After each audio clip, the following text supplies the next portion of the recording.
I decided to get a solid state drive because some of the drives that I have are so antiquated that they're so slow.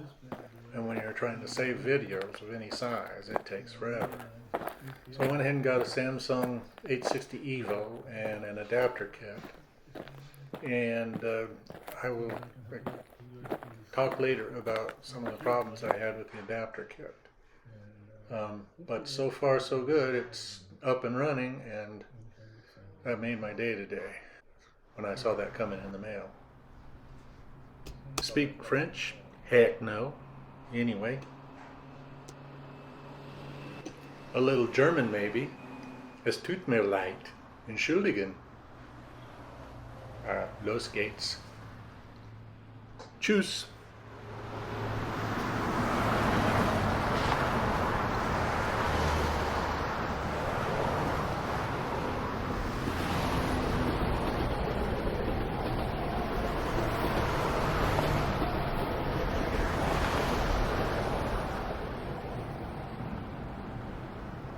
There's my new SSD that lives back here in the dusty environment. No lights, which doesn't bother me at all. I don't need lights. Lights are just a distraction.